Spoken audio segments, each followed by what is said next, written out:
Hey guys, I decided to do or to list my top 10 games of 2012.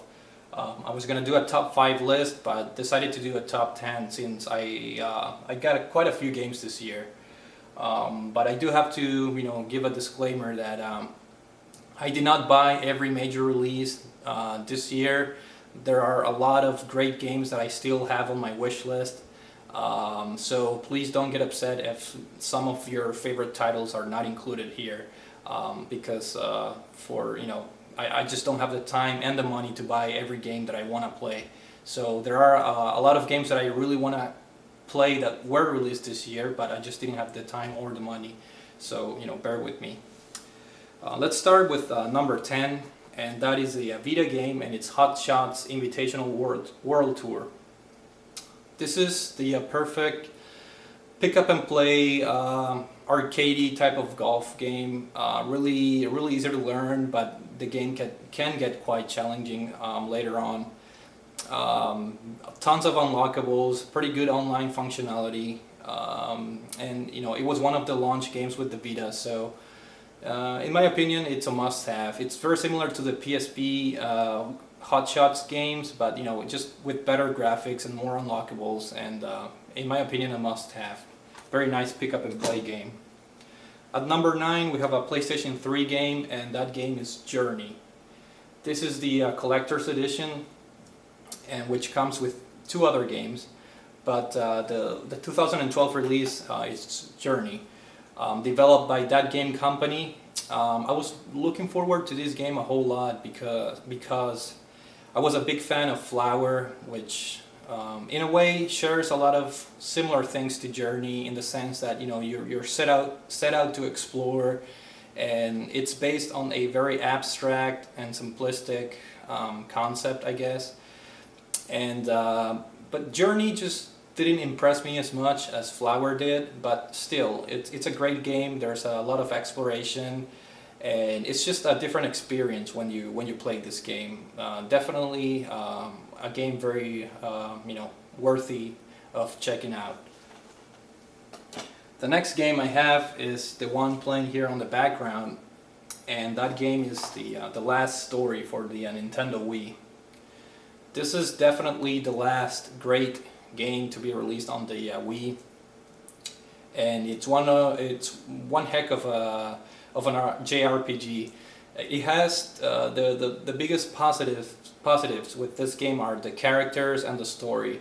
The characters are just really well designed and made, and the storyline, it's a love story. A lot of people found it to be a little bit cheesy, but personally, I loved the development between the 2 characters involved in the story, and this game also has a pretty unique combat system where it mixes a lot of action with cover-up mechanics, and along with strategy elements. Very unique combat system. It doesn't work quite well the whole time, but the great ideas are out there, and by far it's not a perfect RPG, but definitely a high quality game that any Wii owner should give it a shot. So that's the last story.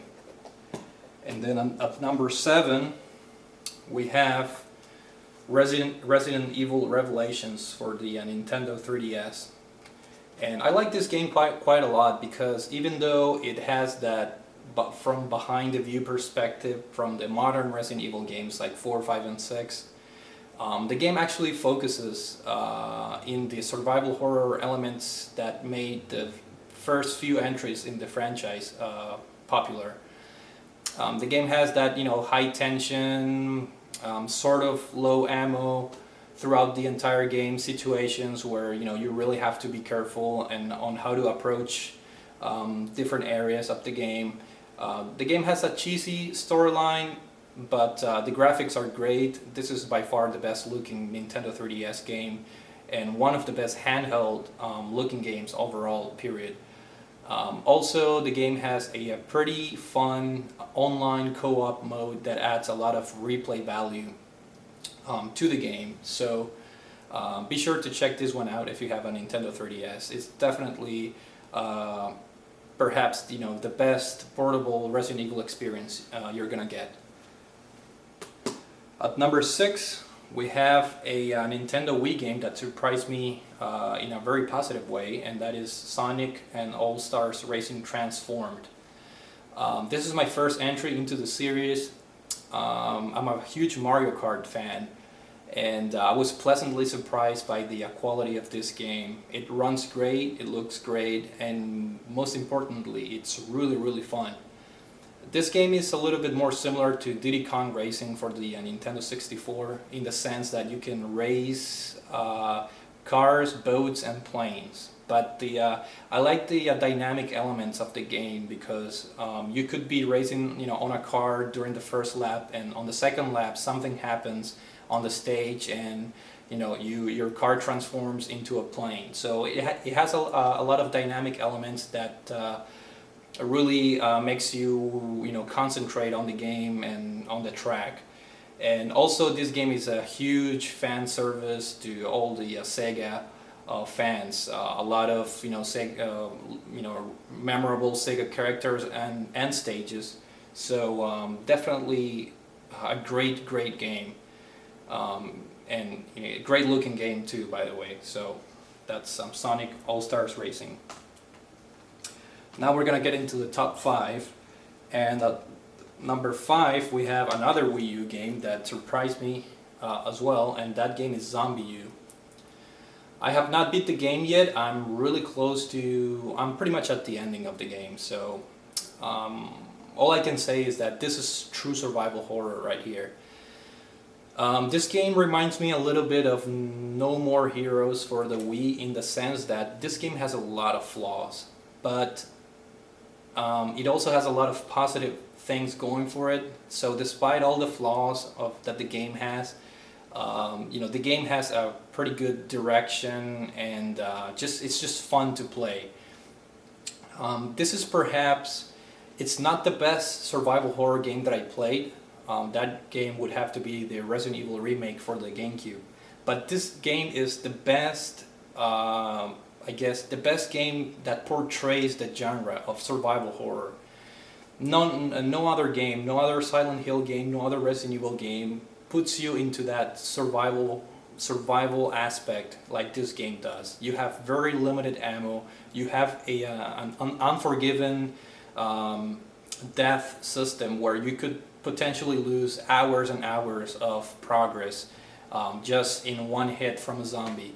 So you're on the edge of your seat the entire game, and this game does a beautiful job of just creating that atmosphere of fear and cautiousness that you have to have the entire game.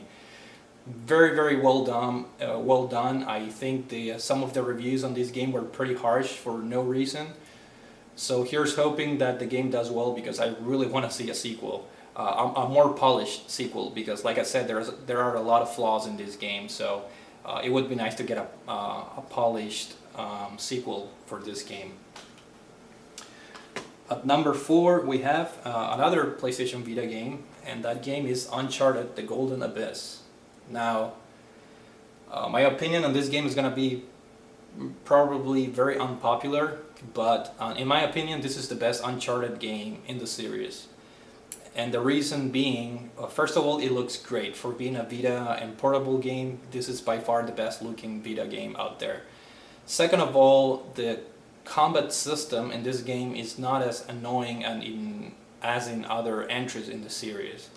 Uncharted 2 was an amazing game, one of the best PlayStation 3 games, but I got really tired of the combat system, especially in the later parts of the game, where you have to fight like a wave of 10 enemies, then you kill all of them, and then you move to the next area and you have to fight again like 10 or 15 enemies. You have to kill them all, and then rinse and repeat.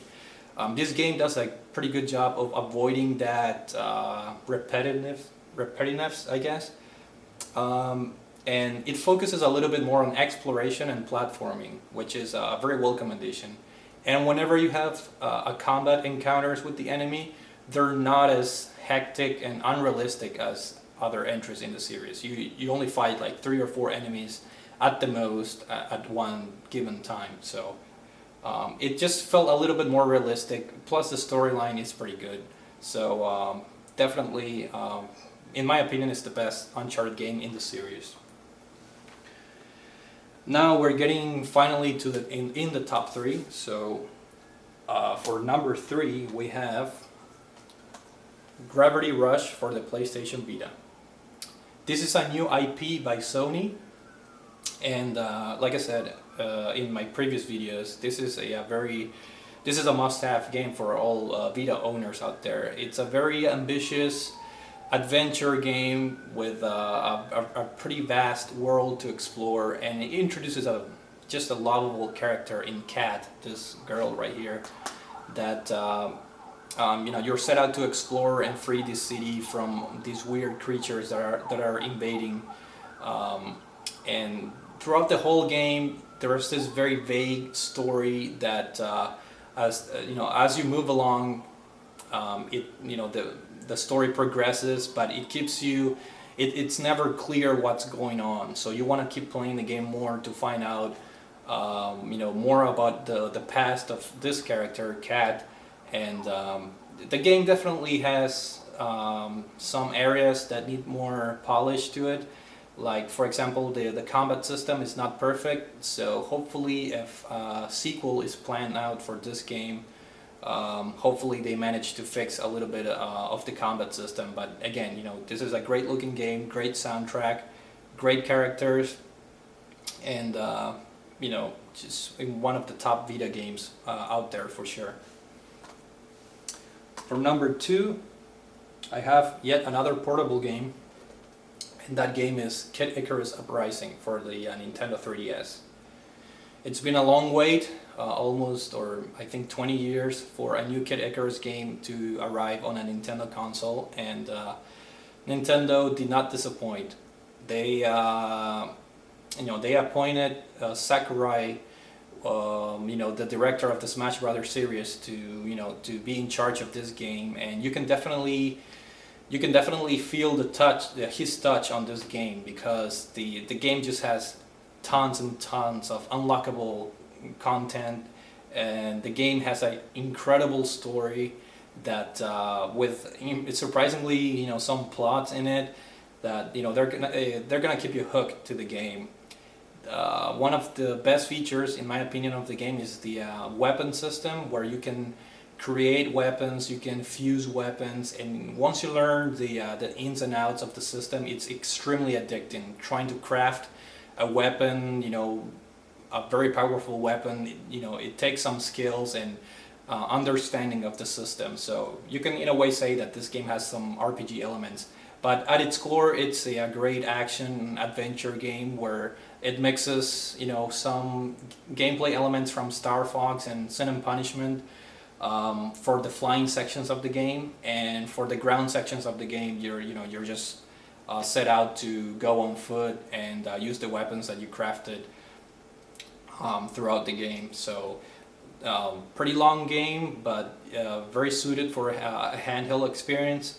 Also great online, a little bit hectic, reminds me a little bit of Smash Brothers, which is no surprise because Sakurai was involved in this game. But yeah, the online is it's hectic but fun. So here's hoping that they maybe consider a Wii U release for this. That'll be great, I think.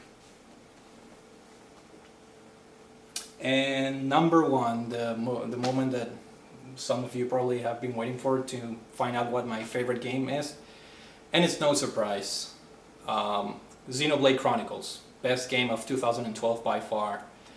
I already seen some fellow YouTubers top picks, and like Ballin' Nix, 1982, and I forgot who else I watched, but they all pick Xenoblade as their top choice, and I'm picking this game as well because it's not a secret. I mean, this game is it's epic. It's a masterpiece that it's really hard to come by with games of such high quality and massive values like this one.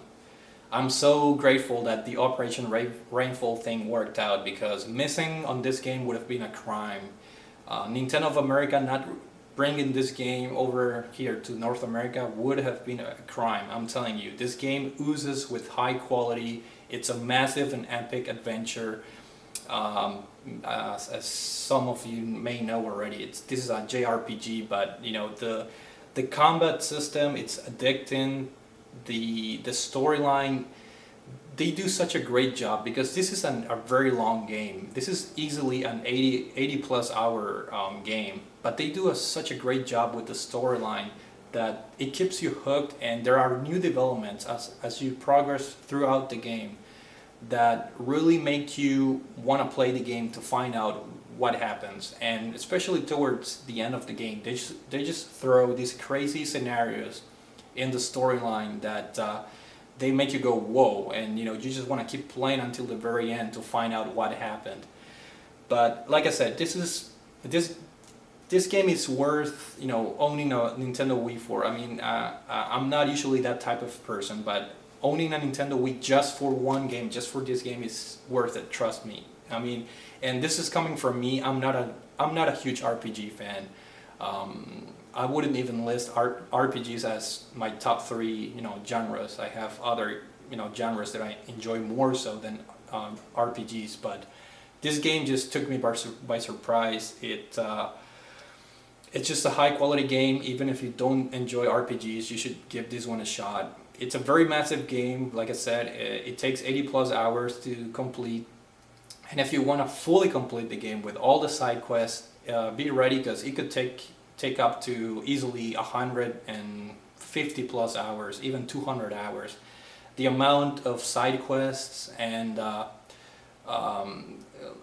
other things like completing your inventory, it's gonna take you a while. So just the characters in this game are great. The soundtrack, oh my god, I can't believe I forgot about the soundtrack. This is the songs in this game. Just go to YouTube if you have not heard the soundtrack for this game. It's just epic. It has some tracks by Yoko Shimomura that are just, you know, they're gonna be forever in my MP3 player, because they're just that good. So Xenoblade Chronicles, easy #1 choice for 2012. Make sure you check this game out. And with that being said, those are my top games. A lot of games that I wanted to try, such as Dishonored, Sleeping Dogs, XCOM, tons and tons of, you know, Little Big Planet Vita, New Super Mario Brothers U, New Super Mario Brothers 2, Paper Mario, Virtue's Last Reward. Those are games that are on my, you know, wish list that, you know, I just don't have the time or the money to get them. But I'm sure if I play some of those games, they would probably make it into my top 10. It's just I don't have the time or the money.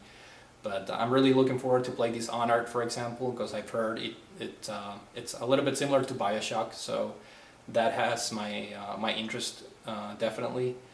So then, you know, games like Far Cry 3 that I also want to, you know, give a try. But anyways, hopefully you guys enjoyed the video, and thanks for watching, and I'll see you all later.